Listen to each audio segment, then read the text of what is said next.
আমরা গত ক্লাসে এই এক্সাম্পলটা পর্যন্ত করেছি। একটা ভোল্টেজ রেগুলেটর আমরা ডিজাইন করেছিলাম, ঠিক না?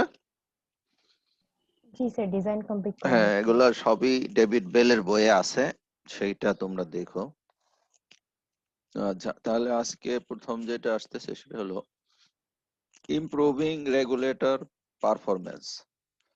আচ্ছা, প্রথমে কি বলেছে? Error amplifier gain.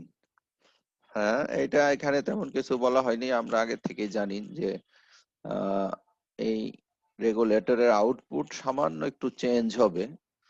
ম্যাক্সিমাম কতটুকু চেঞ্জ হবে সেটা ইনপুট ভোল্টেজকে ভোল্টেজ গেইন দিয়ে ডিভাইড করলে যেটা পাওয়া যায়, তাই না? যে জি সামান্য স্যার। একটু চেঞ্জ হবে। ইনপুট যদি এখানে ধরো ডেল ভিও, সরি, এটা ইনপুট ডেল ভিএস পরিমাণ চেঞ্জ হয়ে যায়, তাহলে আউটপুট ভোল্টেজ চেঞ্জ হবে ডেল ভিও। বাট এই চেঞ্জটা খুব ছোট হবে, কেন? এটা গেইন দিয়ে ডিভাইড হয়ে যাচ্ছে, ঠিক আছে? তাহলে আমরা আইডিয়াল বলতে পারতাম যদি এই গেইনের ভ্যালু ইনফাইনাইট হতো, তাই না? গেইনের ভ্যালু যদি ইনফাইনাইট হতো তাহলে ইনপুট চেঞ্জ হলেও আউটপুটে কোনো চেঞ্জ হতো না। হ্যাঁ, কিন্তু আমরা যে একটা ডিজাইন করেছিলাম সেখানে রেজিস্ট্যান্সের ভ্যালু কত পেয়েছি? এইটা।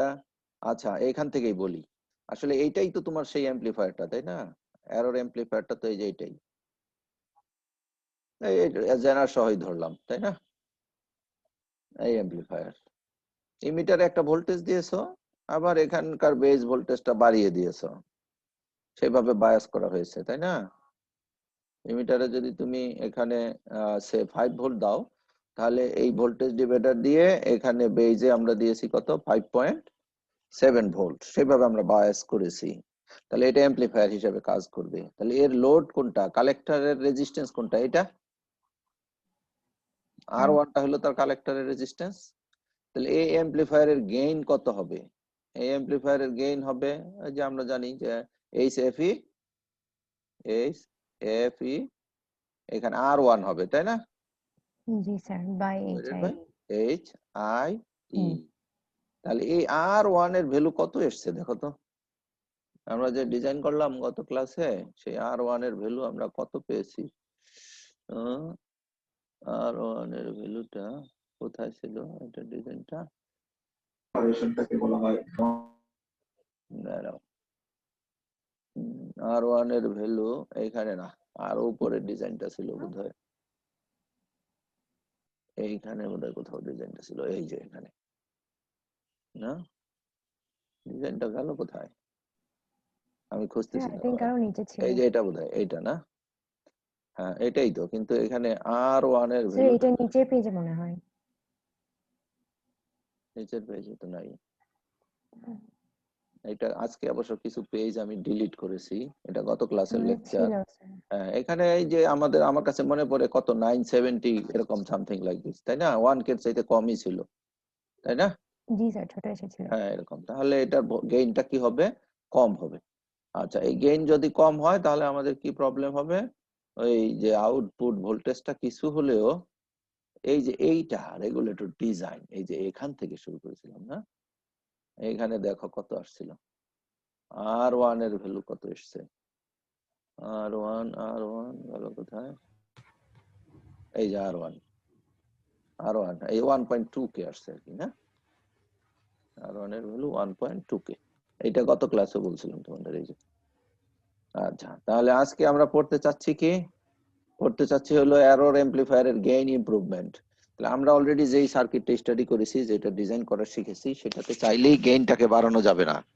বাড়ানো যাবে, কারণ চাইলেই কি আমি রেজিস্ট্যান্সের ভ্যালু বাড়াতে পারবো? রেজিস্ট্যান্সের ভ্যালু না স্যার। বাড়ালে কারেন্ট কমে যাবে, ভোল্টেজ ড্রপ বেড়ে যাবে, সুতরাং খুব বেশি বাড়ানো সম্ভব না। তাহলে এইটাকে আমরা স্টেপ বাই স্টেপ ইমপ্রুভ করব। এখানে বলেছে কি দেখো, এই যে so anything that improves the amplifier voltage gain will improve the regulator performance, ঠিক আছে? যেই যেই স্টেপস তোমার এরর অ্যাম্পলিফায়ারের ভোল্টেজ গেইনটা ইনক্রিজ করবে, সেই স্টেপস গুলো তুমি যদি এখানে অ্যাপ্লাই করো তাহলে রেগুলেটরের পারফরম্যান্সটা বেটার হবে, এই তো।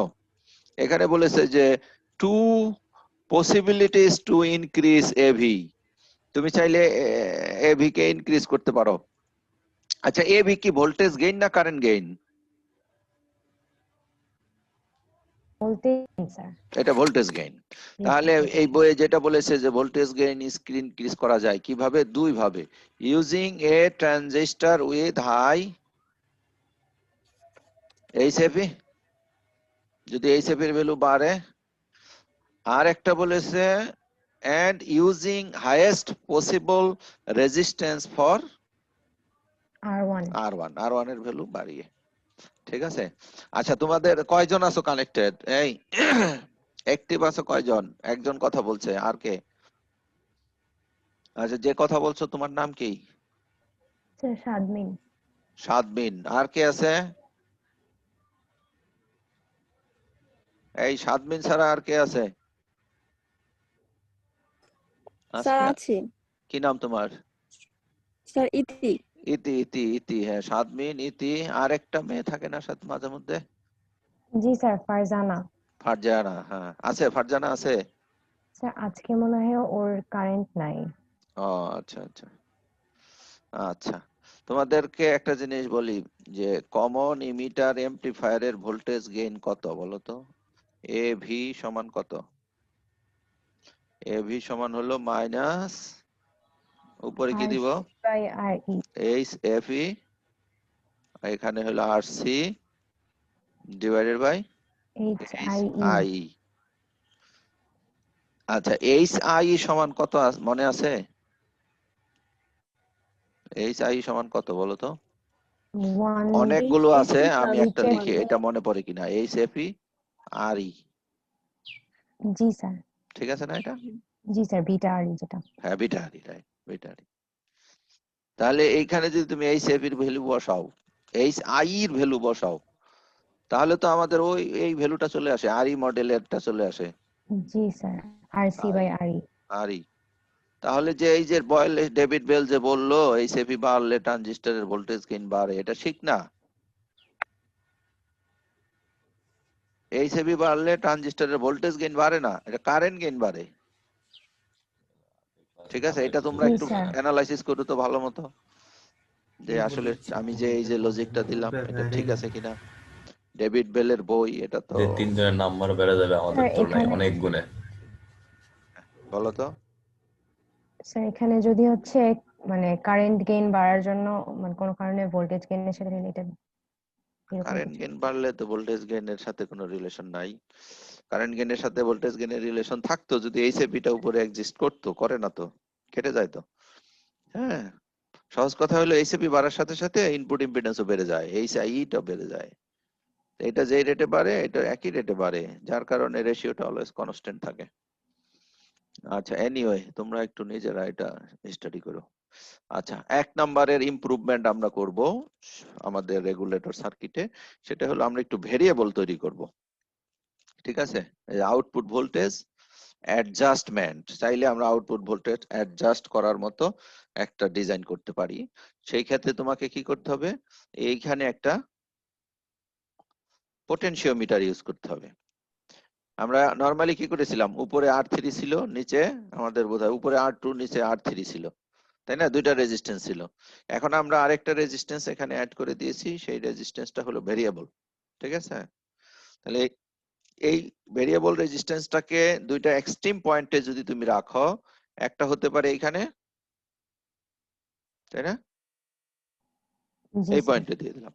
আচ্ছা বলো, এইখানকার ভোল্টেজটার নাম কি? এই যে এখানে যে ভোল্টেজটা ছিল, এখানে তো জেনার ছিল, এখানে ছিল জেনার, এই এইখানকার ভোল্টেজটার নাম হলো তোমার ভি বি টু, তাই না?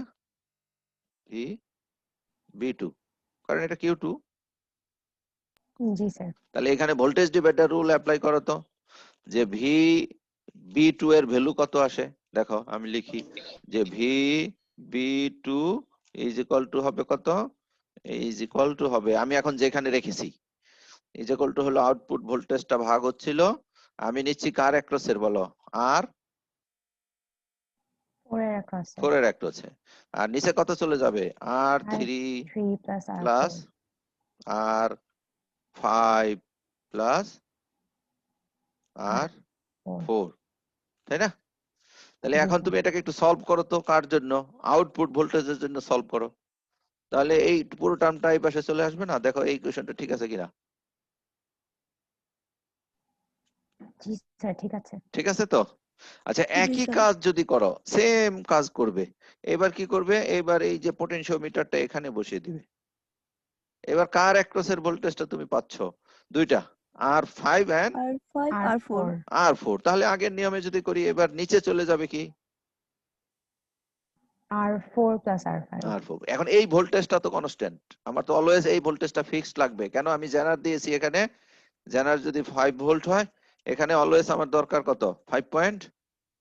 5.7 ভোল্ট। তাহলে এটা যদি কনস্ট্যান্ট হয়, তাহলে এখন দুইটাকে কম্পেয়ার করো তো, কোনটাতে ভোল্টেজ বেশি হচ্ছে? উপরেরটায়? R4 এর অ্যাক্রোস যেটা। না, ওইটা বললো না, বলো যে এই ইকুয়েশনেতে ভোল্টেজটা বেশি হচ্ছে, আউটপুট ভোল্টেজটা 17.2 এর জন্য, তাই না? জি জি স্যার। স্যার। আর কম হচ্ছে কোথায়? 17.3 17.3। এর জন্য। এবার আমরা সার্কিটে আসি, যে যখন 17.2 পেয়েছি, তখন ওয়াইপার কোথায় ছিল? মানে পোটেনশিওমিটারটা কোথায় লাগিয়েছিলাম? নিচে, এই যে এখানে। এটা এখানে লাগিয়ে এটা পেয়েছি, তাই তো? এই যে ফিগার দেখো, মানে এই যে এখানে যেই পটটা ছিল, এটা ঘুরিয়ে ঘুরিয়ে একদম নিচে লাগালে কি হচ্ছে? ভোল্টেজটা বেড়ে যাচ্ছে। আর এটাকে ঘুরিয়ে ঘুরিয়ে উপরে তুললে ভোল্টেজটা কি হবে? কমে যাবে। কমে যাবে। তাহলে আমরা দুইটা এক্সট্রিম ভ্যালু বের করেছি, কিন্তু আমরা in between this two values, তাই না, we can get any value, তাই না? জি স্যার। তাহলে এখন তুমি যদি এই রেজিস্ট্যান্সের ভ্যালুটাকে ধীরে ধীরে বড় করতে থাকো, আর এই দুইটা রেজিস্ট্যান্সের ভ্যালু ছোট করতে থাকো, তাহলে কি হবে? রেঞ্জটা তত বাড়তে থাকবে, বাড়তে থাকবে। তো তোমার ইচ্ছে মতো তুমি যত ভেরিয়েশন করতে চাও। কথাটা কি বুঝে গেল? ধরো আমরা আগে ডিজাইন করেছিলাম অনলি ফিক্সড কত ভোল্টের জন্য? 12 ভোল্ট। 12 ভোল্ট। এখন তুমি যাচ্ছ সামান্য একটু চেঞ্জ করতে, সে এটা 13 ভোল্ট এবং 11 ভোল্টের মধ্যে চেঞ্জ হবে, অনলি 2 ভোল্টের ভেরিয়েশন। তাহলে এখানে আমাদের ছোট্ট একটা R5 লাগবে, এইটা একটু ছোট ভ্যালু লাগবে। আর কেউ যদি চায় না, আমি এটা এত থেকে এত পর্যন্ত ভেরি করাতে চাচ্ছি, 5 থেকে আমি নিয়ে যেতে চাচ্ছি কত? এখানে 7, তাহলে 12 এর সাথে কত ভোল্ট? 19 ভোল্ট। তার মানে আমার মিডল এর 12 ভোল্টের চাইতে কমাচ্ছি 7 ভোল্ট, বাড়াচ্ছি 7 ভোল্ট। তাহলে ভেরিয়েশনটা বেশি হলো। জি স্যার। তাহলে সেটাও সম্ভব কার মাধ্যমে? R5 চেঞ্জ R5 এর মধ্যে। তখন R5 এর ভ্যালুটা কি হবে? বড় বড়। হবে। তাহলে এটা একটু বোঝার জন্য এখানে ডেভিড বেলের বই একটা এক্সাম্পল দিয়েছে, আমরা এক্সাম্পলটা দেখে নিই। ঠিক আছে, দেখো কি বলেছে? Modify the voltage regulator circuit in example 7.2। মানে 7.2 তে আমরা যে রেগুলেটরটা ডিজাইন করলাম, 2 তে ডিজাইন করছিলাম নাকি 1 এ করলাম? 2 তেই করছি। এই যে এটাই ছিল বোধহয় 2, এই যেটা 2, তাই না? 12 ভোল্টের জন্য ডিজাইন করেছি। তার মানে এই ডিজাইন সার্কিটটা পেয়েছো তোমরা, এই যে। সেটাকে এখন মডিফাই করতে হবে। মডিফাই করে কি করতে হবে? যেন 11 থেকে কত হয়?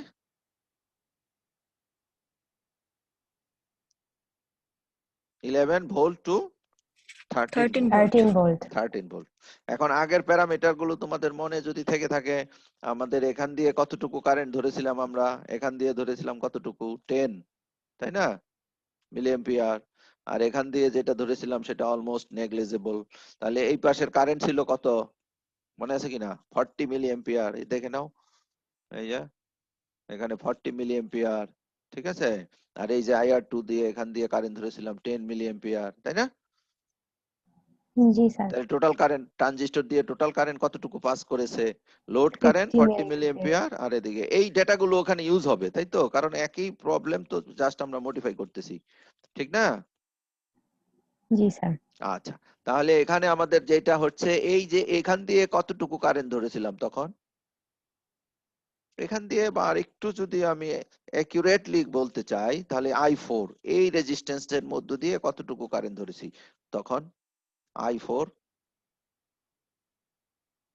বলো। 1 মিলি এম্পিয়ার ধরেছিলাম, ভুলে গেছো? নেগলিজিবল ছিল। না, নেগলিজেবল ছিল, কিন্তু ভ্যালুটা ধরেছিলাম 1 মিলি এম্পিয়ার।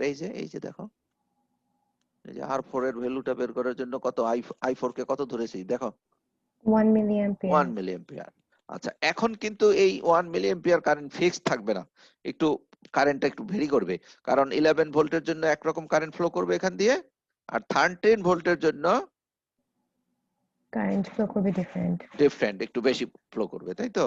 তাহলে একটু কমও করতে পারে এবং একটু বেশিও করতে পারে, বেশিও করবে করতে পারে। এক্স্যাক্টলি। আমরা মিনিমামটা ধরলাম যে যখন 11 ভোল্ট হবে তখন এখান দিয়ে কতটুকু কারেন্ট পাস করাতে চাই?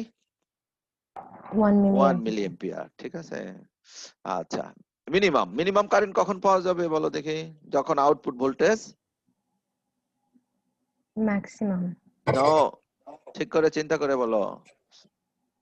এই 11 ভোল্ট, এখান দিয়ে বাবা কারেন্টটা কখন কমবে? যখন এই আচ্ছা, অ্যাক্রসের আউটপুট ভোল্টেজটা ভোল্টেজ কমবে, কমে তাই যাবে। না?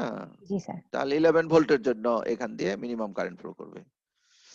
আচ্ছা, তাহলে এই যে ফর 11 ভোল্ট, আচ্ছা এখন 11 ভোল্টের জন্য, কম ভোল্টের জন্য আমাদের এই ওয়াইপার কোথায় লাগাতে হবে বলো? উপরে স্যার। উপরে লাগাতে হবে, good.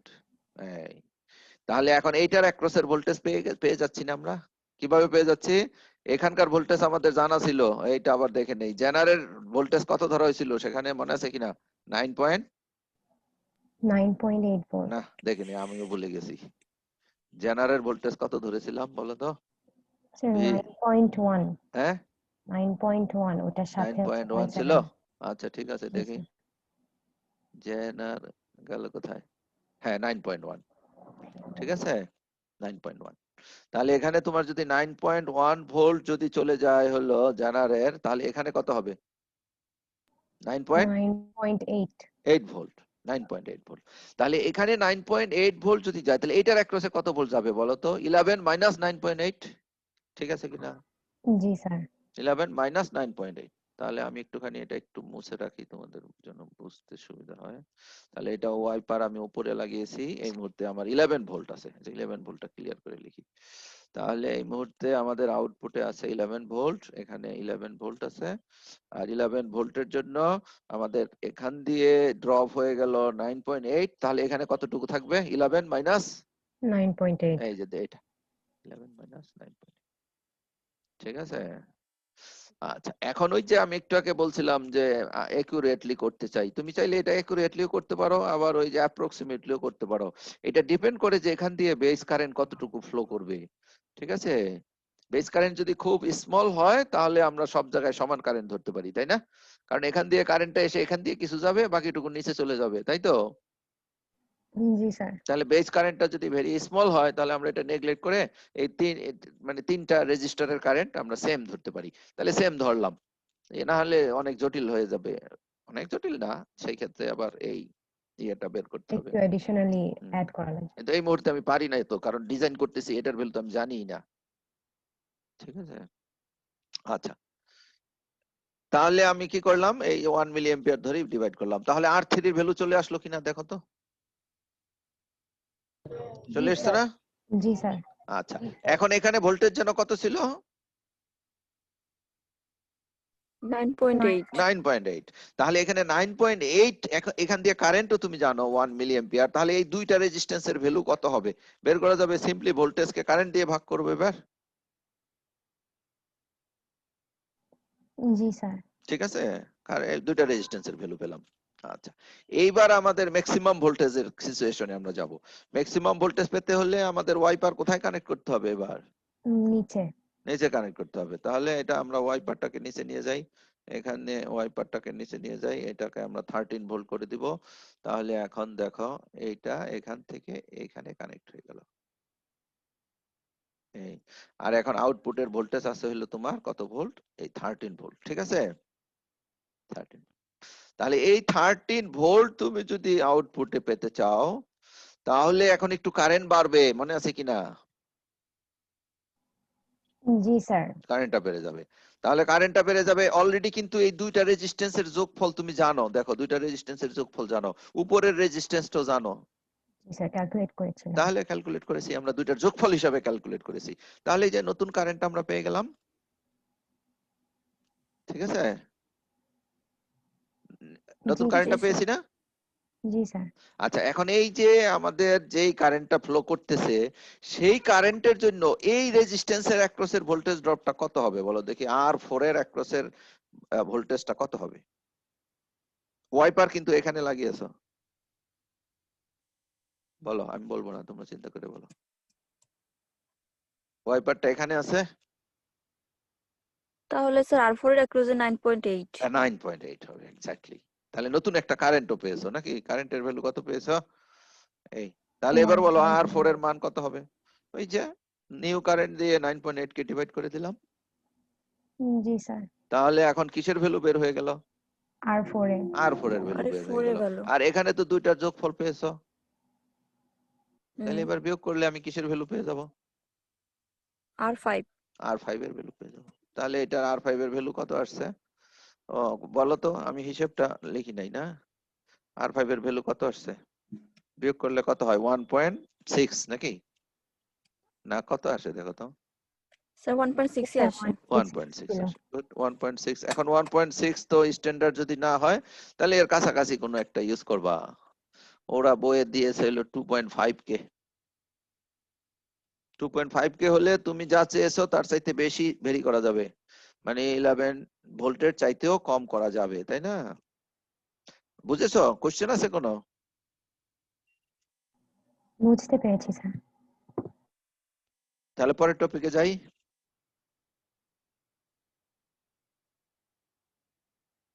High output current circuit. আচ্ছা, হাই আউটপুট কারেন্ট সার্কিটে কি সমস্যা?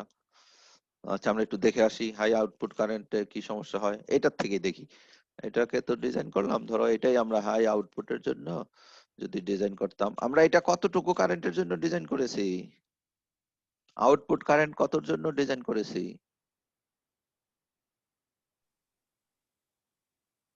বলো তো? মনে নাই? 1 মিলিঅ্যাম্পিয়ার কি? এই আবার ভুলে গেছো? 40 মিলিঅ্যাম্পিয়ার। 40 মিলিঅ্যাম্পিয়ার। এটা ডিজাইন করলাম কতর জন্য? 40 মিলিঅ্যাম্পিয়ার এর 40 জন্য। মিলিঅ্যাম্পিয়ার। এই যে দেখালাম না একটু আগে, এইটা আমরা ডিজাইন করেছি হলো এই যে 40 মিলিঅ্যাম্পিয়ার। এই যে লোড কারেন্ট লোড কারেন্ট কত দেখো, কত? 40 হ্যাঁ, মিলিঅ্যাম্পিয়ার। 40 মিলিঅ্যাম্পিয়ার। আচ্ছা, 40 মিলিঅ্যাম্পিয়ার কি অনেক ভালো কারেন্ট, মানে বেশি কারেন্ট? না স্যার, ছোট। ছোট কারেন্ট। তোমরা যে ল্যাবে পাওয়ার সাপ্লাই ইউজ করেছো এখনো? না স্যার। এখনো ইউজ করো নাই? তোমাদের পড়ায় ফেলতেছি অনেক কিছু, কিন্তু তোমাদের প্র্যাকটিক্যাল তো আসলে হাতে কলমে দেখা স্যার হচ্ছে না। অনেক হয়ে গেছি আসলে। হ্যাঁ, সেটাই, গ্যাপ থেকে যাচ্ছে। ঠিক আছে, আমাদের যে ল্যাবের যেই পাওয়ার সাপ্লাই গুলো, এগুলো খুব কম পাওয়ারের পাওয়ার সাপ্লাই, তারপরেও 3 এম্পিয়ার। কত এম্পিয়ার? 3 অ্যাম্পিয়ার। এম্পিয়ার। তাহলে 40 এম্পিয়ার, 40 মিলি এম্পিয়ার তো অনেক ছোট, তাই না? জি স্যার। 40 মিলি এম্পিয়ার তো 2-4টা এলইডি জ্বালালেই শেষ হয়ে যাবে। ধরো 10টা এলইডি জ্বালাতে, হ্যাঁ 10টা এলইডি জ্বালাতে পারবা, 8 থেকে 10টা এলইডি জ্বালাতে পারবে, এরপরে ওর কারেন্ট ক্যাপাসিটি শেষ হয়ে যাবে। আচ্ছা, তাহলে কারেন্ট বাড়াতে হবে। তাহলে বাড়ানোর জন্য এখন কত এম্পিয়ার? ধরো আমরা একটু চেষ্টা করলাম, let us try to design A regulator with 1 ampere. হ্যাঁ, এবার এখান দিয়ে কতটুকু কারেন্ট ধরলাম? 1 1 অ্যাম্পিয়ার। অ্যাম্পিয়ার। তুমি যখন 1 এম্পিয়ারের কথায় চলে আসছো, তখন এই ট্রানজিস্টর হতে হবে হাই পাওয়ারের ট্রানজিস্টর। ঠিক আছে? কেন বলো তো? এখানে কত ভোল্ট ছিল? 20 ভোল্ট। ঠিক আছে, এখানে কত ভোল্ট নিচ্ছ?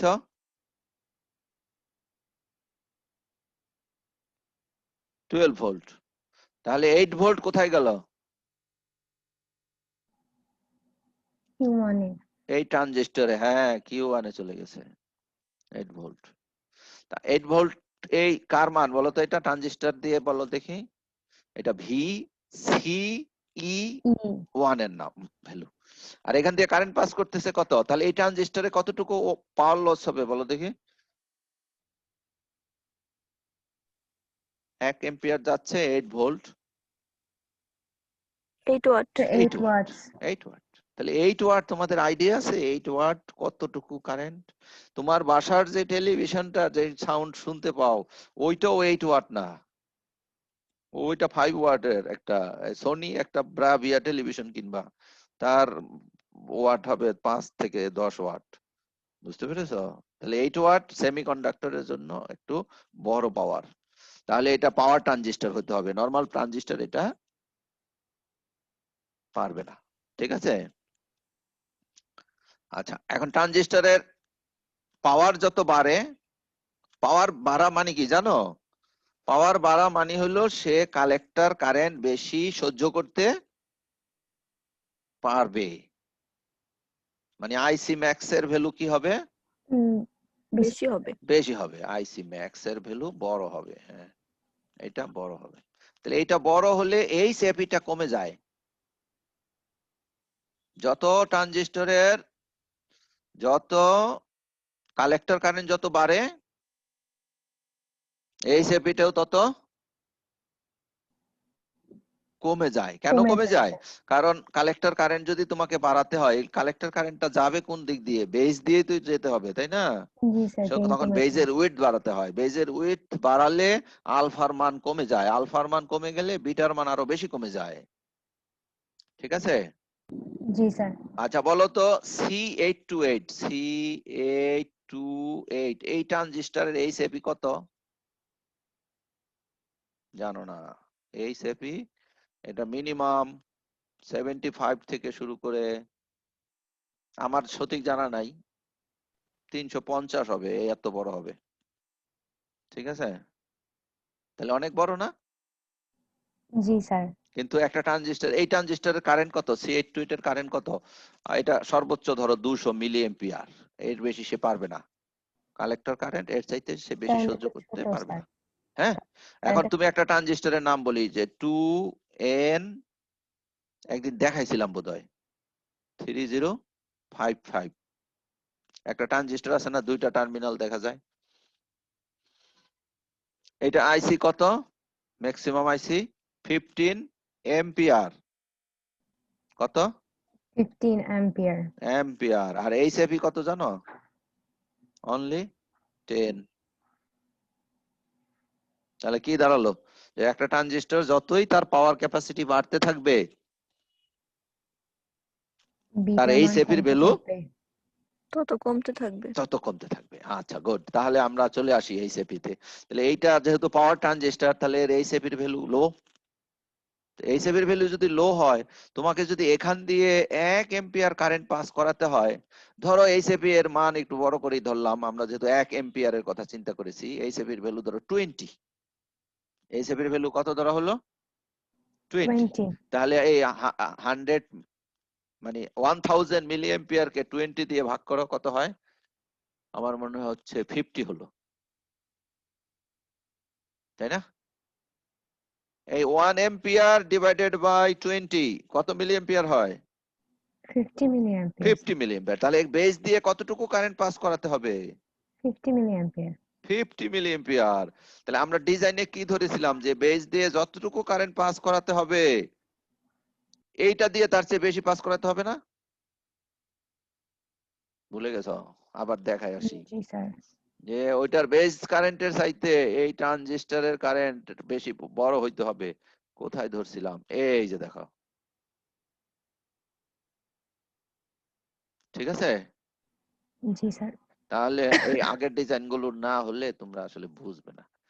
জি স্যার করতেছো, কিন্তু আগের প্রবলেমটা মাথায় থাকতে হবে। আচ্ছা, তাহলে এখানে অলরেডি 50 মিলি এম্পিয়ারের বেস দিয়ে যাচ্ছে, তাহলে এটার চাইতে বড় এখান দিয়ে এই কালেক্টর দিয়ে বড় দিতে হবে। তাহলে কত ধরবো? 50 এর ডাবল ধরলে কত হয়? 100 মিলি এম্পিয়ার। তাহলে এই রেজিস্ট্যান্স দিয়ে কত মিলি এম্পিয়ার যাচ্ছে এবার বলো? 150 মিলি এম্পিয়ার। 150 মিলি এম্পিয়ার। তাহলে এখানে ভোল্টেজ ছিল কত ভোল্ট? এই পয়েন্টের ভোল্টেজ কত? 12 পয়েন্ট, বলো? 12.7। তাহলে এখানে ছিল কত? তাহলে 12.7 চলে গেলে কত থাকতেছে? 7.7 3 7.3 থাকে। তাহলে এইটার এখন 7.3 কে এই 7.3 ভোল্ট কে তুমি যদি এই এত বড় কারেন্ট দিয়ে ভাগ করো 150 মিলি অ্যাম্পিয়ার দিয়ে ভাগ করো, তাহলে আগে যে 1.2 কিলো ওহম ছিল এখন কি তা থাকবে? না স্যার। ভাগ করে দেখো তো কত হয়। এত ভোল্ট ডিভাইডেড বাই, আরে সর্বনাশ, এটা তো এখন কমে যাবে, অনেক কমে যাবে। কত হয়? হুম 7, 48.67। তাহলে 48.6 আসলো। তাহলে এই অ্যাম্পলিফায়ারের গেইন এখন কি অবস্থা হইলো বলো? অ্যাম্পলিফায়ারের গেইন কমে গেল না? অনেক কমে যাবে না? আরো প্রবলেম আছে। কি প্রবলেম? এই যে এত বড় কারেন্ট কোথা দিয়ে পাস করতে হবে? এখান দিয়ে। তাহলে এই জেনার দিয়েও তো সেই কারেন্টটা পাস করতে হবে, ঠিক কি না? হ্যালো, জি স্যার। তাহলে জেনারের ওয়াট আবার বাড়াইতে হবে।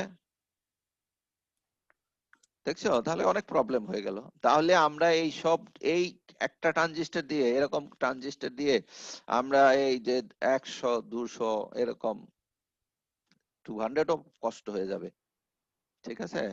তার মানে খুব বেশি কারেন্ট ক্যাপাসিটি রেগুলেটর তৈরি করতে পারি না। তাহলে কি প্রবলেম, এর সলিউশনটা কি? Solution is there. আমরা ডার্লিংটনের নাম শুনেছি কিনা? জি স্যার। এটা তো ডার্লিংটন পেয়ার, ট্রানজিস্টর। রাইট। এবার আমাদের ডার্লিংটন পেয়ার চলে আসবে। এই যে ডার্লিংটন পেয়ার দেখতে পাচ্ছ? জি স্যার। আচ্ছা, তা তোমাদের কি মনে আছে যে একটা ট্রানজিস্টরের ইমিটার, একটা ট্রানজিস্টরের বেস এবং দুইটা কালেক্টর যখন কম্বাইন করে ফেলা হয় তখন এটাকে ডার্লিংটন পেয়ার বলে? জি স্যার, মনে আছে। মনে আছে? তো এটার এসএপি কেমন হয়? একটা ছিল বড় স্যার অনেক ইকুয়েশন, হাই। সেটা যদি বাদও দেই, একটা মানে থাম রুল, অ্যাপ্রক্সিমেটলি কত হয় বলো তো এসএপি? দুইটার বিটা এইচএফই হচ্ছে মাল্টিপ্লাই হয়ে যায়। মাল্টিপ্লাই হয়, হ্যাঁ, দুইটার এলসিপি মাল্টিপ্লাই হয়। তাহলে এখন খেয়াল করে দেখো, এটার কনসেপ্টটা বোঝার জন্য আমি এই সার্কিটে আসি, যে এই যে এখান দিয়ে যে কারেন্টটুকু যাবে, এখান দিয়ে যেই কারেন্টটা যাবে তোমার দরকার ছিল কত? 1 এম্পিয়ার। আচ্ছা ঠিক আছে, আরো বাড়াই দাও, 1 এম্পিয়ার না, আমি 5 এম্পিয়ার দিলাম এখানে। তাহলে এটার বিটা কত হবে এবার? 5 এম্পিয়ার দিতে চাইলে আমার মনে হয় 10 দিয়ে করাই ভালো নাকি? এই সেপি কত ধরলাম? 10। 10। তাহলে 5 এম্পিয়ার চাচ্ছ বলো, তাহলে এখানে কত এম্পিয়ার যেতে হবে? এখান দিয়ে কত এম্পিয়ার যেতে হবে? 5 divided by 10, 0.5 ampere. 0.5 ampere. Good. এই 0.5 এম্পিয়ারটা আসবে কোথা দিয়ে? Q3 এর এমিটার দিয়ে। জি স্যার। তো এইটা কতটুকুর কারেন্ট হইলে হয় বলো তো? মানে এই ট্রানজিস্টরটা Q3 কি এই Q1 এর মতো অত পাওয়ার ট্রানজিস্টর হতে হবে? নো, না স্যার, কারণ এটা অনেক কম কারেন্ট যাচ্ছে, এটার এর এইচএফই 10 ভাগের 1 ভাগ। তাহলে এটার বিটা যদি তুমি 10 ধরে থাকো, তাহলে এটার বিটা 50 ধরতে পারো, ঠিক আছে? জি স্যার। তাহলে এটার বেস কারেন্ট এখন কত হয়ে গেল বলো? 10 মিলি অ্যাম্পিয়ার। হ্যাঁ, না আবার বলি আমি, এটার বেস কারেন্ট হবে, এটার ইমিটার কারেন্টকে আবার ভাগ করে দিবা 50 দিয়ে। ইমিটার জি স্যার, কারেন্ট ছিল 10 মিলি পয়েন্ট, অ্যাম্পিয়ার আসে। হ্যাঁ, এত এত এম্পিয়ার, তাই না? ও তুমি করে ফেলছো অলরেডি। জি স্যার, 50 10 দিয়ে মিলি ভাগ করে অ্যাম্পিয়ার এখানে আসে। 10 মিলি এম্পিয়ার চলে আসছে। গুড। তাহলে 10 মিলি এম্পিয়ার যদি আসে, তাহলে আগে এখান দিয়ে যাচ্ছিল কত মিলি এম্পিয়ার মনে আছে কিনা? 50 মিলি এম্পিয়ার। না না, একটু আগে যে হিসাব করতেছিলাম, এখান দিয়ে কতটুকু যাচ্ছিল? 50 মিলি এম্পিয়ার। তাহলে 50 মিলি এম্পিয়ার কমে এখন এখানে কত চলে আসলো? 10 মিলি এম্পিয়ার চলে আসলো। তাহলে এই 10 মিলি এম্পিয়ার হয়ে গেল আমাদের। কেন? আগে কিন্তু তুমি ডিজাইন করেছিলে মাত্র 1 এম্পিয়ারের জন্য, আর এখন ডিজাইন করতে চাচ্ছ 5 এম্পিয়ারের জন্য, ঠিক আছে? জি স্যার। তাহলে 5 এম্পিয়ার কে সরাসরি ডিভাইড করো তো, এই যে স্টেপ বাই স্টেপ বললাম, দরকার নাই, স্টেপ বাই স্টেপ ছাড়াও পাওয়া যাবে। 5 এম্পিয়ার কে ভাগ করে দিবা দুইটা ট্রানজিস্টরের বিটা দিয়ে, একটাকে ধরেছো 10, আরেকটাকে ধরেছো কত? 50। 50। ভাগ করে দেখো এটা আসে কিনা? জি স্যার, 10 মিলি অ্যাম্পিয়ার আসে। 10 মিলি এম্পিয়ার আসে, ঠিক আছে?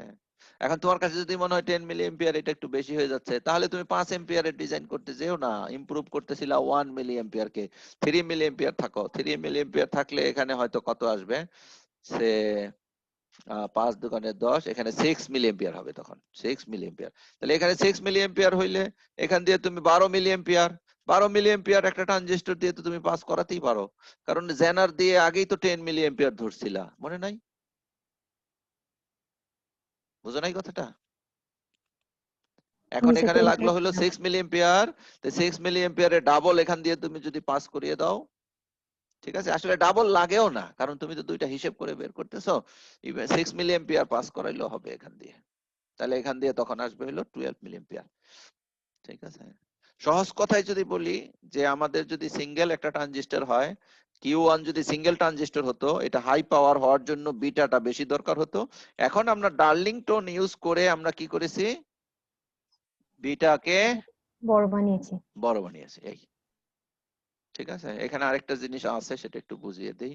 আমরা যেটা ডার্লিংটন পেয়ার যদি বাজার থেকে একটা ডিভাইস হিসেবে কিনে নিয়ে আসি, তাহলে সেখানে আমরা এই যে এই টার্মিনালটা পাবো না। আর তুমি যদি নিজে ব্রেডবোর্ডের উপরে দুইটা ট্রানজিস্টরকে কানেক্ট করে করো, তাহলে এখান থেকে একটা টার্মিনাল তুমি চাইলে বের করতে পারো, তাই না? জি স্যার। পুরোটা যদি একটা ইসের ভিতরে থাকে, এটা 3টা টার্মিনাল থাকবে, একটা বেস, একটা ইমিটার, একটা কালেক্টর। আর আমরা যদি দুইটা ট্রানজিস্টরকে পরপর কানেক্ট করে তৈরি করি, তাহলে আমাদের মাঝখানে এখান থেকেও চাইলে আমরা একটা কানেকশন বের করতে পারি। তো তুমি সেখানে যদি একটা রেজিস্ট্যান্স দিয়ে দাও, এটা বেটার হয়, কেন? এটার অপারেটিং পয়েন্টটা একটু স্টেবল হয়। বুঝতে পেরেছো? কেমন? জি এখান স্যার, দিয়ে এটার যতটুকু কারেন্ট এটার যাবে, রেজিস্ট্যান্স। তার সাথে একটু বেশি কারেন্ট এখান দিয়ে পাস করাই দিলা, তাহলে এখানে যে একটু ভেরি করবে না এক সময়, জি স্যার, তাহলে ভেরি এটা করলে হচ্ছে যেন ওর উপরে ওর অপারেটিং পয়েন্টটা খুব বেশি চেঞ্জ না হয়। না হয়, ঠিক আছে? আচ্ছা, তাহলে আমরা আরেকটা ইমপ্রুভমেন্ট করলাম কি দিয়ে বলো? ডার্লিংটন পেয়ার দিয়ে। এই ডার্লিংটন পেয়ারের ডিজাইনটা এখানে আছে, এই যে এটা, আমার মনে হয় তোমরা একটু দেখে নিও, ঠিক আছে? একই জিনিস, অলরেডি আমি তো হিসাব টিসাব অনেক করেছি নাকি? আচ্ছা, নেক্সট ইমপ্রুভমেন্টটা দেখি, প্রি রেগুলেশন। প্রি রেগুলেশন আসলে এটা আসলে একটু বুঝতে ভালো কনসেন্ট্রেশন দেয়া লাগবে। কোন সার্কিট থেকে বুঝাবো? প্রি রেগুলেশন এইখান থেকে বুঝাই। আচ্ছা, আমাদের কোন একটা সিচুয়েশনে এই ভোল্টেজটা বেড়ে গেল, আমার এই রেগুলেটর কিভাবে কাজ করে সেই প্রসেসটা বলতে চাচ্ছি, আবার রিপিট করছি। বেড়ে গেলে output voltage momentarily we will consider that output has also increased, তাই না? এটা চিন্তা করি না? আউটপুট ইনক্রিজ করলে এখানকার ভোল্টেজটা কি করে?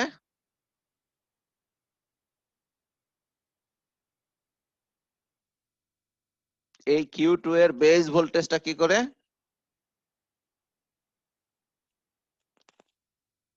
হ্যালো,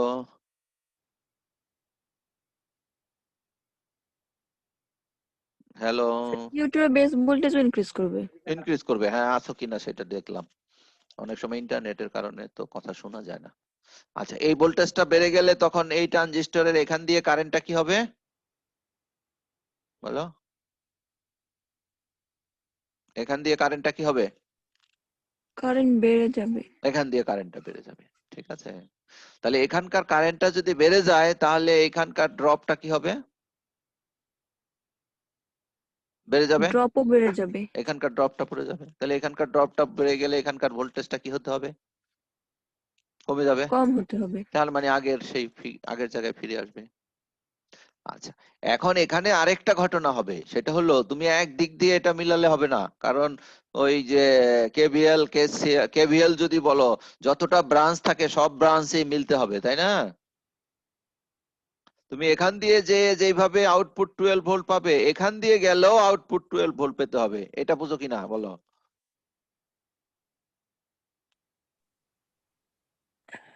জি স্যার। যে পাওয়া লাগবে না, তা নাহলে কেভিএল তো যে কোনো লুপ দিয়ে ঘুরলে একই ভোল্টেজ থাকতে হবে। আচ্ছা, তাহলে ঘটনা কি হবে? এই ট্রানজিস্টরের অ্যাক্রসের ভোল্টেজটা একটুখানি বেড়ে যাবে, এই ট্রানজিস্টরের অ্যাক্রসের ভোল্টেজটা বেড়ে যাবে। কেন ভোল্টেজ বাড়বে বলো তো? এই যে এখানকার ভিএস বেড়েছে, কিন্তু তুমি এটা ঠিকই রাখতে চাচ্ছ, আউটপুট ফিক্সড পেতে চাচ্ছ, তাই তো? আমরা আউটপুটটাকে রেগুলেট করে ফিক্সড ভোল্টেজ পেতে চাচ্ছি, কিন্তু ভিএস সোর্স ভোল্টেজ বেড়ে গিয়েছে, সেই জন্য এই Q1 ট্রানজিস্টরের এই দুইটা পয়েন্টের ভোল্টেজ ড্রপটা কি আগের চাইতে বেড়ে যাবে। বেড়ে যাবে। তা আগের চাইতে বেড়ে যাবে কেন বলো তো?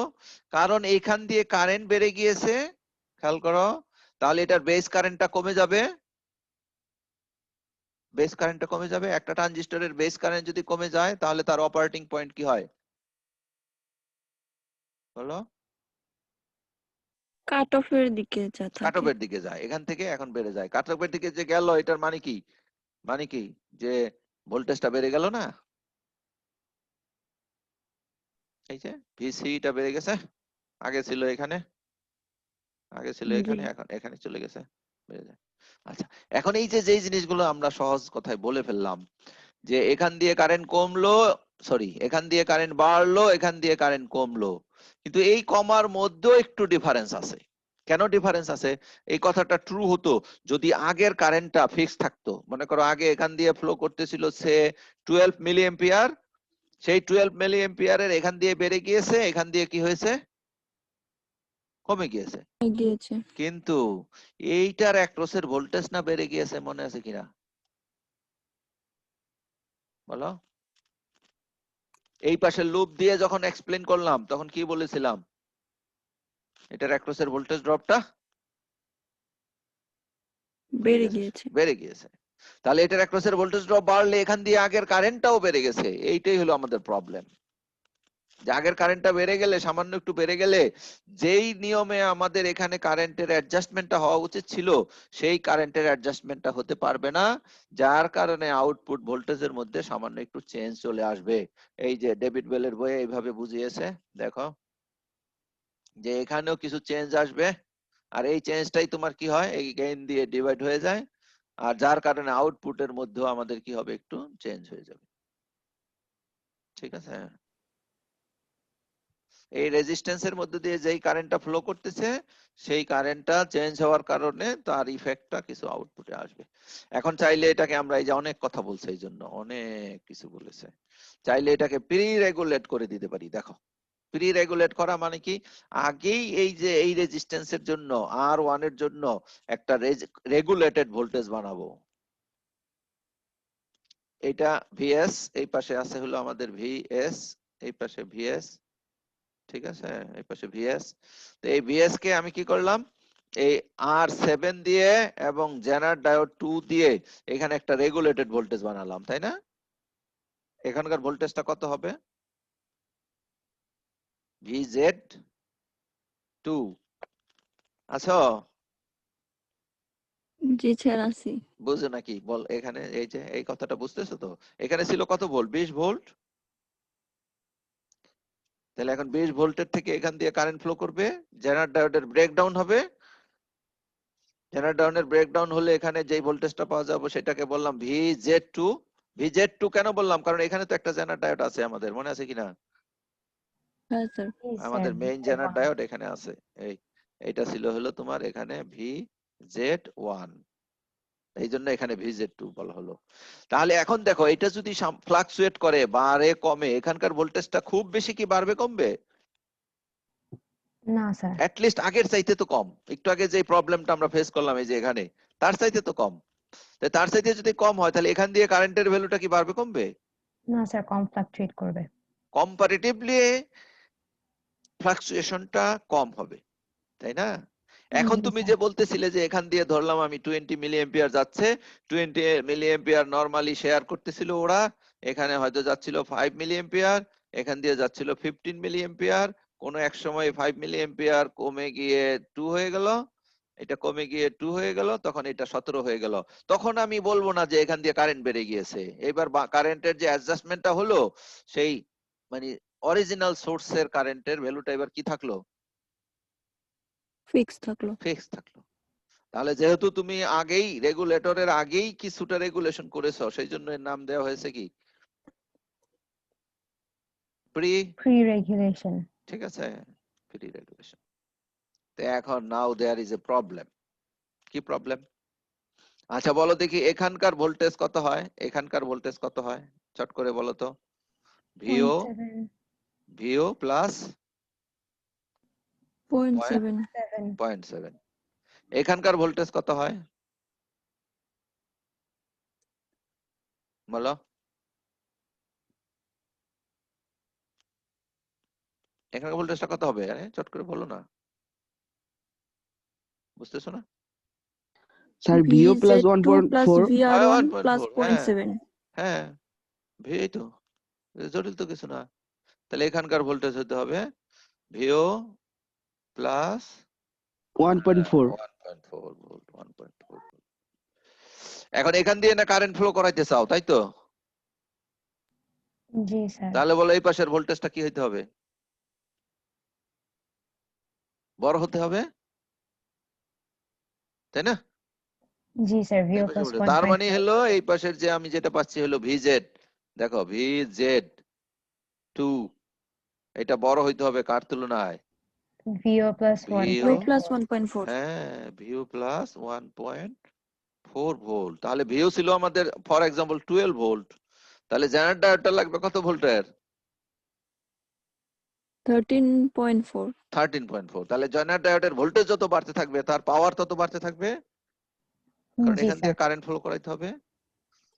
ঠিক আছে, তাহলে এটা একটা প্রবলেম, এত বড় জেনারেটর, এত ভোল্টেজের জেনারেটর, এটাকে কন্ট্রোল করা ডিফিকাল্ট। তাহলে এটাকে একটু রিঅ্যারেঞ্জ করে আমরা কানেক্ট করব, এইভাবে কানেক্ট করে দিব, এই এইভাবে কানেক্ট করে দিব। তাহলে এখন বলো তো জেনারেল ভোল্টেজটা কত দরকার আগের হিসেবেই না, আমরা আবার আবার আবার বুঝাই। এখানকার ভোল্টেজ কত? ভিও, তাই না? জি স্যার, ভিও প্লাস 0.7। আচ্ছা আচ্ছা, এখানকার ভোল্টেজ কত? আবার সে একই কথা, ভিও প্লাস 1.4 1.4। 1.4, গুড। তাহলে এখানকার ভোল্টেজ আমি কত রাখতে চাই? সে 5 ভোল্ট হায়ার রাখতে চাই, তাই না? এখানকার চাইতে এখানকার কত বেশি বেশি রাখতে চাচ্ছি? 5 ভোল্ট বেশি। 5 ভোল্ট হায়ার রাখতে চাচ্ছি। আর ভিও ছিল কত এক্সাম্পল হিসাবে ধরে নাও, ভিও ছিল হলো তোমার 12। 12 হ্যাঁ, তাহলে এখানকার ভোল্টেজটা তোমার কত হইতে হবে বলো? 12 প্লাস 1.4 প্লাস এখানকার 5 ভোল্ট। 5 ভোল্ট, তাহলে হিসাব করে বলো তো কত হলো? 18.4 18.4, তাই না? 18.4। আগের সিচুয়েশনে হইলে কিন্তু এই 18.4 কার হইতে হইতো? জেনারেল। এই ক্ষেত্রে এই যে এটাতে জেনারেল ভোল্টেজটাই তোমার কত হইতে হইতো বলো? 18.4 হতে হ্যাঁ হতো 18.4 হইতে হইতো, তাই না? এটা কারণ 5 ভোল্ট হায়ার ধরেছি আমরা। 18.4 ভোল্ট, 12 আর হলো 1.4 আর হলো 5। কিন্তু এখন দেখো, এখন জেনারেল ভোল্টেজ কত হইতে হবে বলো তো? এই পাশের ভোল্টেজটা কত ভোল্ট? 12 ভোল্ট। 12 ভোল্ট। তার জেনারেল ভোল্টেজটা এখন বিয়োগ করে বলো, 6.4। তাহলে এবারে এটা কত কমে গেল? তাহলে এখানে লাগালে সুবিধা হয় না? জি স্যার। 6.4 এ চলে আসলো, যার জন্য এই যে এরকম এইভাবে কি করে ইমপ্রুভ করে করে করে করে করে করে একটা সার্কিট কমপ্লিট করেই আইসি বানিয়ে ফেলে, বুঝতে পেরেছো? তারপরে যত এডিশন সবকিছু একটা আইসির ভিতরে ফেব্রিকেট করে দেয়, তখন সেই আইসিটার নাম হয়ে যাবে কি রেগুলেটর আইসি। তা আমরা ইমপ্রুভ করে করে যাচ্ছি। নেক্সট, আচ্ছা এখানে কিন্তু এই সব এক্সাম্পল দিয়েছে, তোমরা একটু দেখে নিও। এই আমি যা বলতেছি সেগুলোই এক্সাম্পল আকারে করে দিয়েছে। আচ্ছা নেক্সট কি পড়বো? Constant current source. আচ্ছা এই যে এখানে আমরা প্রি রেগুলেশন কেন করলাম বলো তো? স্যার ফ্লাকচুয়েশন I1 টা যেন ফিক্স আই থাকে ওয়ানটা যেন ফ্লাকচুয়েট না করে, যেন ফিক্সড থাকে, তাই তো? তার জন্য ওর ইনপুট ভোল্টেজটাকে রেগুলেট করলাম। ঠিক আছে, কিন্তু এমন কোন ডিভাইস কি নাই, এমন কোন সার্কিট কি নাই যার ইনপুট ভোল্টেজ কম বেশি হইলেও কারেন্ট কনস্ট্যান্ট থাকে?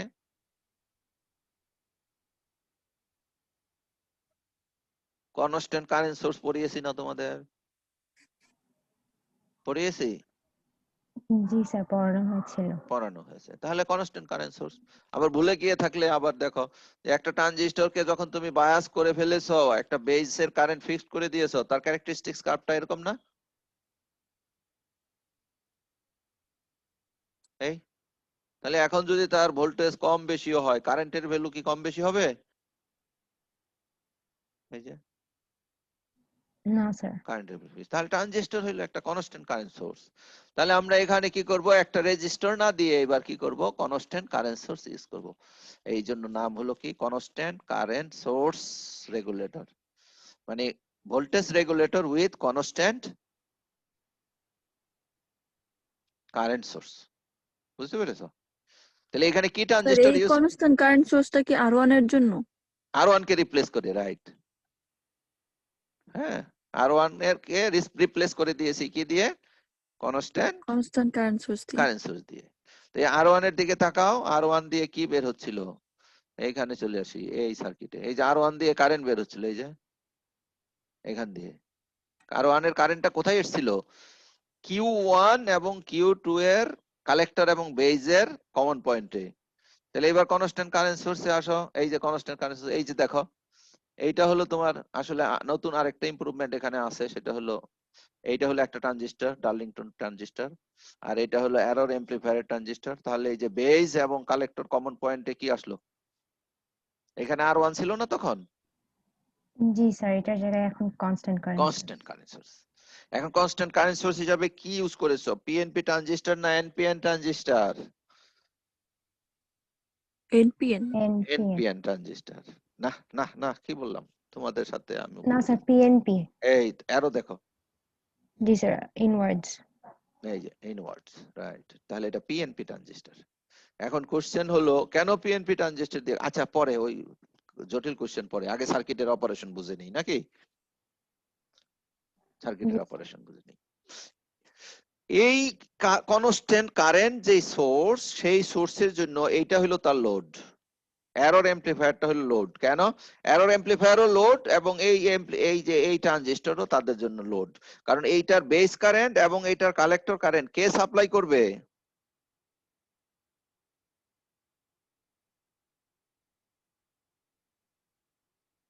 বলো? এই constant current source supply constant করবে। কারেন্ট, বেস কারেন্ট এবং এই কালেক্টর কারেন্ট, সেই জন্য এই দুইটা হলো তার লোড। তাহলে একটা অ্যান্সার অবশ্য পেয়ে যাও, এখনই বলে ফেলি যে লোড কোথায় লাগাতে হয়, ট্রানজিস্টরের লোড কোথায় লাগাতে হয় বলো তো, লোডটা কোথায় লাগাতে হয়, কালেক্টরে। জি স্যার, কালেক্টর টার্মিনালে। এখন যদি তুমি এখানে এনপিএন না লাগিয়ে একটা পিএনপি না লাগিয়ে একটা এনপিএন ট্রানজিস্টর লাগাতে, আর সেই এনপিএন ট্রানজিস্টরের যদি এটা হতো তার কালেক্টর, তাহলে ইমিটারটা যেতে হবে কোথায় বলো তো, ইমিটারটা কোথায় যেতে হবে, গ্রাউন্ডে।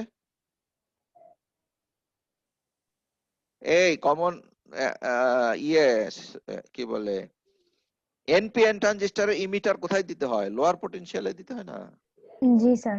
তাহলে এটা গ্রাউন্ডে চলে যেত। আচ্ছা গ্রাউন্ডে গেলে সমস্যাটা কি হতো, এখান দিয়ে কারেন্ট সে সিঙ্ক করতো, ওদেরকে কারেন্ট দিত না, বরং ওদের থেকে কারেন্ট আরো নিত। নিত। সেই জন্য আমরা কি ট্রানজিস্টর ইউজ করেছি, PNP। পিএনপি ট্রানজিস্টর ইউজ করেছি। পিএনপি ট্রানজিস্টর দিয়ে ওই কমন পয়েন্টটাতে আমরা কারেন্ট কি করব, সাপ্লাই দেব। গুড।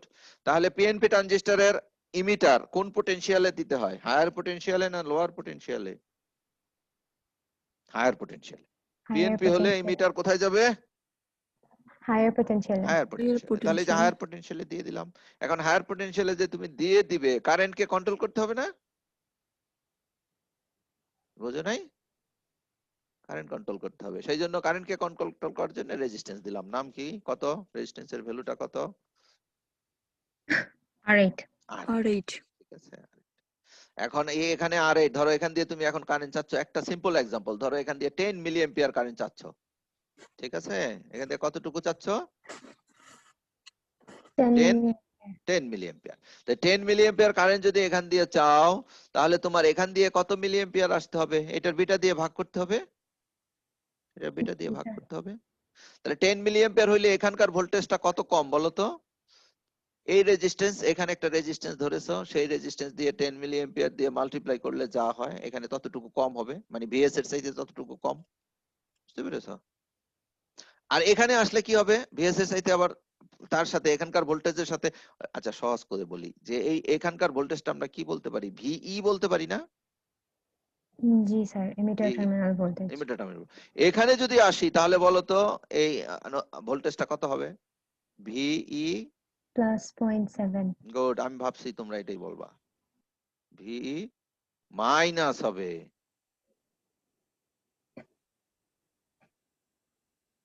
PNP sir. হ্যাঁ পিএনপি। পিএনপি চাইতে ইম্পর্টেন্ট কথা হলো তুমি কোন দিকে যাচ্ছ, গ্রাউন্ডের দিকে যাচ্ছ না। জি স্যার। পিএনপি, আচ্ছা অন্যভাবে বুঝাই, পিএনপি, তাহলে এখানে কি আছে? এন, এনে যাইতে হবে নেগেটিভ, এখানে যাইতে হবে কি? পজিটিভ। পজিটিভ। পজিটিভ। তাহলে এখানে ছিল তুমি ভিই নিয়ে, তাহলে পজিটিভ থেকে নেগেটিভে চলে আসলা, তাহলে ভোল্টেজ কি হলো? কমে যাবে। কমে কমে যাবে, গেল। কমে গেল। তাহলে এটা হবে সেই জন্য ভিই, এই পয়েন্টের ভোল্টেজটা হবে হলো ভিই মাইনাস 0.7 ভোল্ট। আচ্ছা, তাহলে এখানে সাপ্লাই ভোল্টেজ কতর জন্য আমরা ডিজাইন করেছি? 20 ভোল্ট। 20 ভোল্টের জন্য। তাহলে এখানে তোমার ভোল্টেজ আসছে যেটা সেটা জেনে গেছি, তাহলে বাকিটুকু কোথায় যেতে হবে?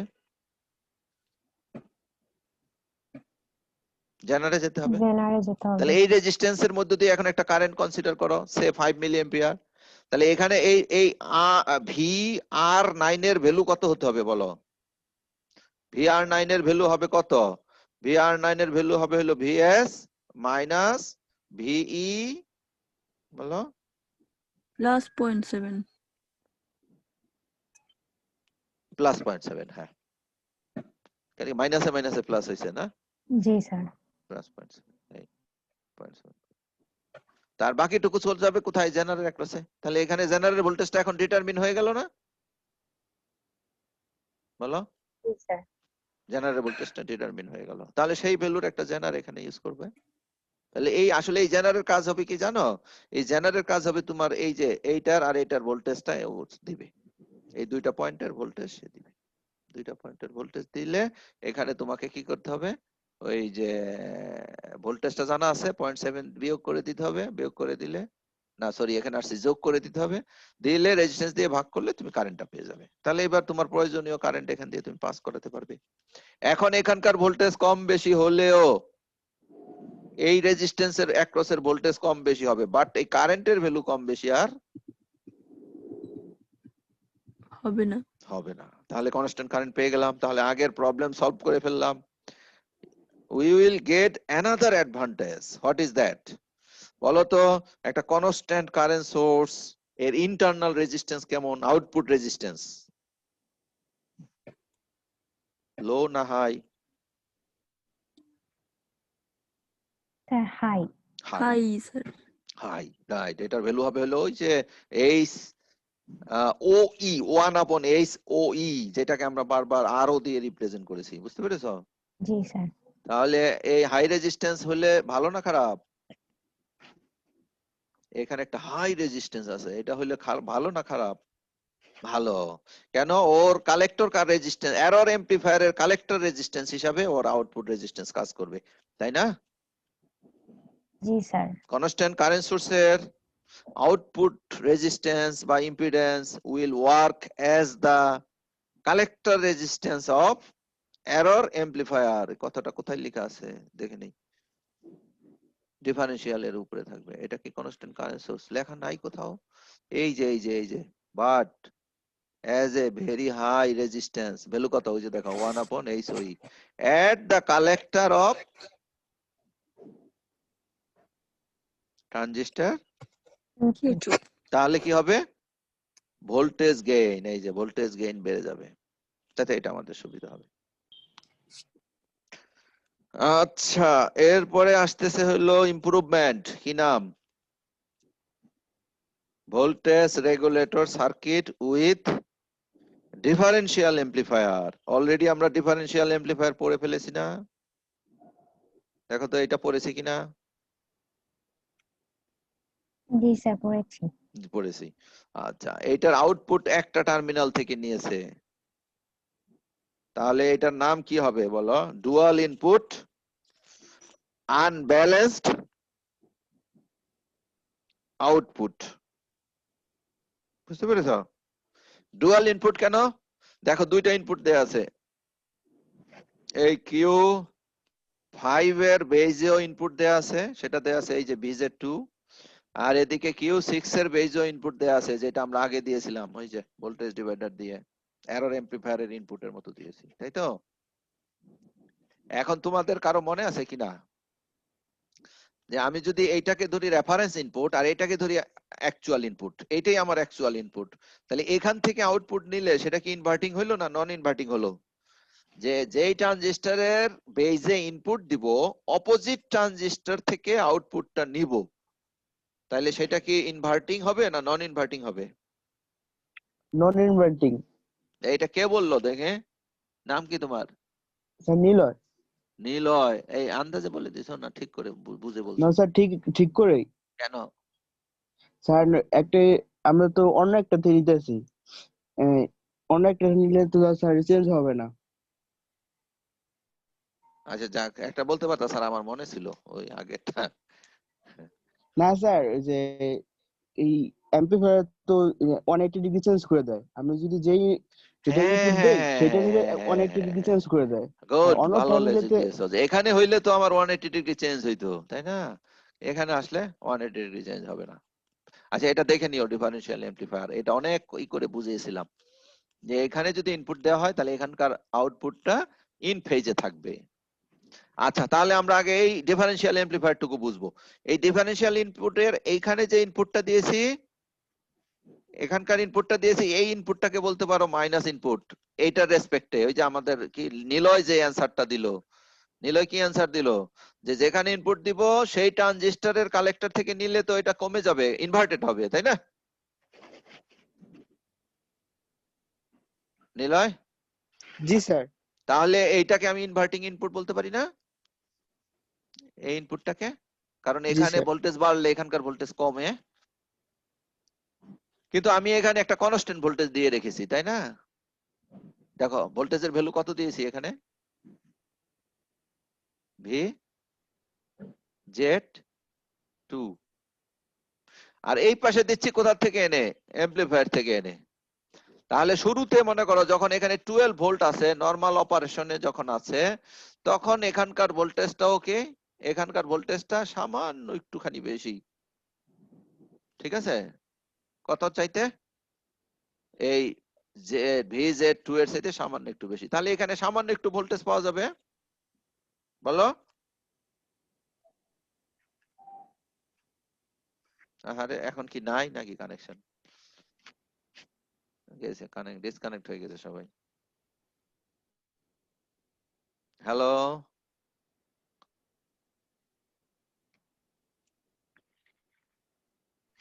স্যার জি শুনতে স্যার পাচ্ছি। আছি। এতক্ষণ শুনেছো নাকি? Yeah, Alhamdulillah. Hello, How's life? জি স্যার শুনতে পাচ্ছি। 1 minute study হয়ে গেছে। আচ্ছা দেখো তাহলে এখানকার ভোল্টেজটা আমরা এমন ভাবে ডিজাইন করব যেন এখানকার ভোল্টেজটা এটার সাথে বড় হয়, তাহলে এখানে কি পজিটিভ ভোল্টেজ পাওয়া যাবে না? আবার চার্জ নাই। কোনটা বড় হলো? 11:30 একটা ক্লাস আর ইতি, জি স্যার আছি। কোনটা বড় হয়েছে বলো? স্যার Q5 এর কালেক্টর টার্মিনালে। টার্মিনালটা বড় হয়ে গেল, তাহলে কতটুকু বড় করতে হবে তোমার ডিজাইন কমপ্লিট করার জন্য? বড় করতে হবে এই যে এখানে যেটা আছে VZ1 প্লাস 0.7 ভোল্ট বড় করতে হবে, ঠিক আছে? এখন মনে করো আগের কারণে, আগের সেই ঘটনা যদি বলি যে এই যে এখানে ভিএস বেড়ে গেল, এখন ভিএস বেড়ে গেলে এখানকার ভোল্টেজ কি হবে, বেড়ে যাবে। তো এখানকার ভোল্টেজ বেড়ে গেলে এখানকার ভোল্টেজ বেড়ে যাবে, এখানকার ভোল্টেজ বেড়ে গেলে এটার কালেক্টর কারেন্ট কি হবে বলো চট করে? কালেক্টর কারেন্ট বেড়ে যাবে। বেড়ে যাবে। তো কালেক্টর কারেন্ট বেড়ে গেলে তোমার কি হবে, এইখানকার Okay, voltage call drop this. বেড়ে যাবে, এটার অ্যাক্রসের ভোল্টেজ ড্রপ বাড়বে, এটার অ্যাক্রসের ভোল্টেজ ড্রপ Yeah. বাড়লে এখানকার ভোল্টেজ কি হবে, কমবে। এই যে এটার বেজের ভোল্টেজটা কমে যাবে, তো বেজের ভোল্টেজ কমে গেলে দেখো এখানকার ভোল্টেজও কমে যাবে, কারণ বেজ ভোল্টেজ থেকে 1.4 বাদ দিলেই তো আউটপুট পাওয়া যাবে, তার মানে আগের অপারেশনটাই হবে। তাহলে এইবার এরর এমপ্লিফায়ার তৈরি করা হলো আসলে কয়টা এমপ্লিফায়ার দিয়ে? দুইটা এমপ্লিফায়ার দিয়ে, এই একটা এমপ্লিফায়ার প্লাস হলো ডিফারেনশিয়াল এমপ্লিফায়ার, ঠিক আছে? তো ডিফারেনশিয়াল এমপ্লিফায়ার যেহেতু দুইটা ট্রানজিস্টর দিয়ে তৈরি করা হয় সেই জন্য এর গেইন অনেক হাই হয়, তাহলে সেই গেইন এবং এই স্টেজের গেইন দিয়ে মাল্টিপ্লাই হবে, তাহলে এই মুহূর্তে এরর অ্যাম্পলিফায়ারের গেইন খুব বড় হবে। আমরা জানি অ্যাম্পলিফায়ারের গেইন যত বড় হয় আউটপুট ভোল্টেজটা তত ফিক্সড থাকে, কনস্ট্যান্ট থাকে। আজকে বোধহয় আর পড়ানো যাবে না তোমাদের, নাকি আরেকটা পড়াবো ছোট্ট করে? এই এটা এটা পড়িয়ে ছেড়ে দিই। দেখো, অনেক সময় আমরা পাওয়ার সাপ্লাইকে শর্ট সার্কিট করে দেই। ল্যাবে যে সমস্ত পাওয়ার সাপ্লাই গুলো ইউজ হয় সেগুলো আনইনটেনশনালি আমাদের কি হয়, অ্যাক্সিডেন্টালি আমাদের আউটপুট শর্ট সার্কিট হয়ে যায়। সেই জন্য এই পাওয়ার সাপ্লাই গুলোর মধ্যে শর্ট সার্কিট প্রোটেকশন দেওয়ার প্রয়োজন হয়। তাহলে শর্ট সার্কিট প্রোটেকশন দেওয়ার জন্য আমরা এরকম একটা অ্যারেঞ্জমেন্ট তৈরি করতে পারি যে এখানে আরেকটা ট্রানজিস্টর ইউজ করা হলো, ঠিক আছে? এই ট্রানজিস্টরটার কাজ হলো শর্ট সার্কিট প্রোটেকশন। এই ট্রানজিস্টরটাকে কিভাবে বায়াস করা হয়েছে? এটাকে বায়াস করার জন্য একটা রেজিস্ট্যান্স R10 ইউজ করা হলো। এই R10 এর রেজিস্ট্যান্স এর ভ্যালুটা খুব ছোট হবে। এটা কিরকম হতে পারে? এটা 1 ওহম, 2 ওহম, 3 ওহম, 5 ওহম ইত্যাদি হতে পারে। এটা ডিজাইনটা এমন হবে যে আমরা যেই কারেন্টটা চাচ্ছি আইএল ম্যাক্সিমাম, আইএল ম্যাক্সিমাম, সেই আইএল ম্যাক্সিমাম যদি ক্রস করে তাহলে এই রেজিস্ট্যান্সের অ্যাক্রসের ভোল্টেজ ড্রপটা 0.7 এর কাছাকাছি হয়ে যাবে। তাহলে এইটার ভোল্টেজ কারেন্টের ডিরেকশন দেখো, এদিকে যাচ্ছে, এদিকে গেলে এখানে প্লাস হবে, এখানে মাইনাস হবে। তাহলে এখানে যদি এখন 0.7 ভোল্ট ড্রপ হয় তাহলে এই ট্রানজিস্টর Q7 এর ইমিটারটার চাইতে বেসটা কত ভোল্ট হায়ার হলো? 0.7 ভোল্ট হায়ার হলো। That's why transistor Q7 will start to conduct. এটা দিয়ে কারেন্ট ফ্লো করতে শুরু করবে। যখন এখান দিয়ে কারেন্ট ফ্লো করতে শুরু করবে তখন কি হবে? এই বেস দিয়ে কারেন্ট আর যেতে পারবে না, বেস দিয়ে কারেন্ট যাবেই না, বা গেলেও সামান্য যাবে। বেশির কারেন্ট এখানে কালেক্টর দিয়ে, এখান দিয়ে এসে এখান দিয়ে শর্ট সার্কিট দিয়ে চলে যাবে। শর্ট সার্কিটের কারেন্টটা কোথা দিয়ে চলে আসলো? চলে আসলো এই Q1 ট্রানজিস্টরকে বাইপাস করে। যেহেতু এটা Q1 ট্রানজিস্টরকে বাইপাস করে চলে আসলো, সেহেতু বেস দিয়ে যেই কারেন্টটা যাচ্ছে সেই কারেন্টটা এখন আউটপুটে পাওয়া যাবে, যার কারণে কারেন্টের ভ্যালুটা কমে যাবে। তাহলে আউটপুট শর্ট সার্কিট করে দেওয়ার কারণে ভোল্টেজটা কি হয়ে যাবে? ভোল্টেজটা, আউটপুট ভোল্টেজটা 0 হয়ে যাবে, আর কারেন্টের ভ্যালুটাও তোমার কি হবে? কমে যাবে। তাহলে এখানে একটা প্রবলেম হয়, সেটা হলো এই সমস্ত ভোল্টেজটা এই ট্রানজিস্টরের অ্যাক্রসে ড্রপ হয়ে যায়। এই জন্য এই ট্রানজিস্টরের পাওয়ারটা তখন তোমাকে কি করতে হবে? একটা হিট সিঙ্ক ইউজ করে কন্ট্রোল করতে হবে। আর পাওয়ারের ভ্যালু কত হবে? Power of the transistor Q1, P1 should be equal to Vs multiplied by ISC, short circuit current. তাহলে আরো একটা সার্কিট ছিল, জটিল সার্কিট, সেটাকে বলা হচ্ছে fold back current limiting circuit. Fold back current limiting circuit আমার মনে হচ্ছে না তোমাদের পড়ানো যাবে, কারণ তোমাদের কনসেপ্ট আর ডেভেলপ করতেছে না। হ্যাঁ, জটিল মনে হচ্ছে, আমার মনে হয় ছেড়ে দিব, আর পড়াবো না, রেগুলেটর পড়াবো না। ঠিক আছে, আর অনেক কিছু ছিল এই যে পড়ানোর জন্য, এগুলো রেডি করছিলাম আমি, কিন্তু এখন তো তোমাদের আর, আমার মনে হয় নিজেরা পড়ো। ঠিক আছে, আমি অ্যাটেন্ডেন্স দিচ্ছি।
হ্যালো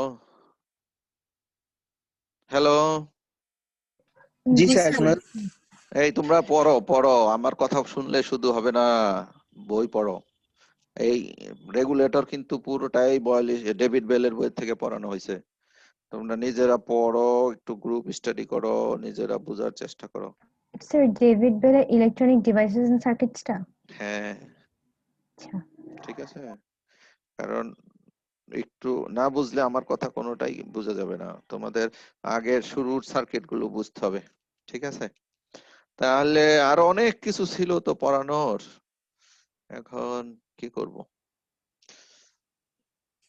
তোমরা পড়ো, পড়ার পরে নেক্সট ক্লাসে আমাকে বলবে যে কি প্রবলেম হইলো। প্রথমে একটা সার্কিট যেটা voltage regulator with error amplifier, ওইটাই হলো আমাদের বেস, ওইটা একদম 100% বুঝতে পারো কিনা ডিজাইনটা সহ, সেটা দেখো।